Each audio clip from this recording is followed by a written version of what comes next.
Boeing Co. says it needs more time to finish a software upgrade for its grounded 737 MAX jetliners as company engineers update a stall prevention system linked to 2 fatal crashes in 5 months. The planemaker said last week it would submit final paperwork for the revamp to the Federal Aviation Administration by March 29 to make the system, known as MCAS, less aggressive in pushing down a plane's nose, and to add redundancy so that it's less likely to activate when other systems malfunction.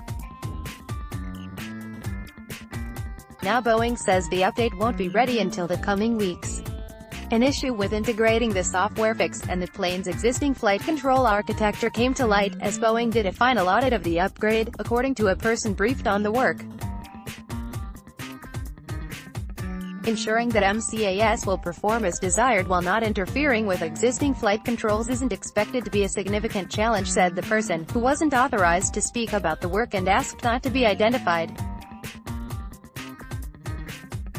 We are working to demonstrate that we have identified and appropriately addressed all certification requirements and will be submitting for FAA review once completed in the coming weeks, Boeing said in an email Monday. Safety is our first priority, and we will take a thorough and methodical approach to the development and testing of the update to ensure we take the time to get it right. The FAA first announced that the proposed software upgrade wouldn't be ready for weeks, and said the changes would face a rigorous review. That bodes poorly for investors banking on Boeing quickly getting its single-aisle workhorse back in the air. The FAA expects to receive Boeing's final package of its software enhancement over the coming weeks for FAA approval, the agency said.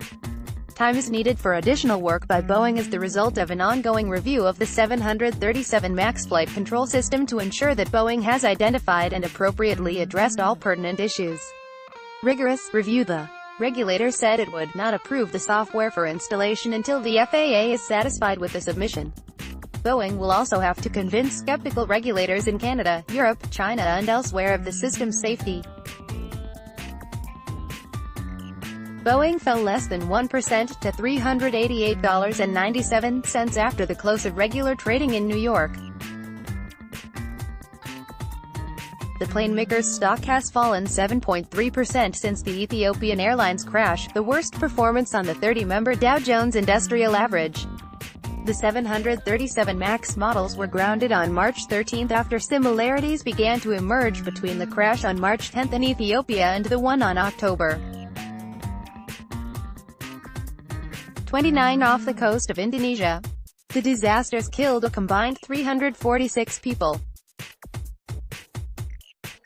In the first crash, the computerized safety system known as MCAS, for maneuvering characteristics augmentation system, repeatedly attempted to push down the nose of a Lion Air jet as the result of a faulty sensor.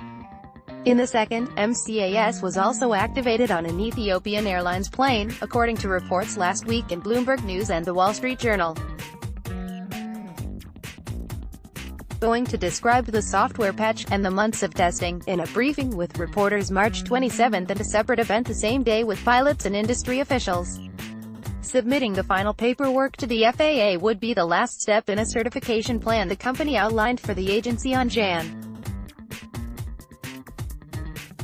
21. Thorough audits. The manufacturer said it had also conducted thorough audits of all aspects of systems on the 737 MAX with a particular focus on things that have changed from the previous generation of the jets. The study involved poring over hazard analyses, fault trees and other engineering studies of the MAX, and that aside from MCAS, there's nothing else we've found at this point, Boeing said. The U.S. planemaker, working with regulators, has already spent months refining the software, using feedback from computer simulations and flight tests, after its initial approach proved more complicated than originally expected.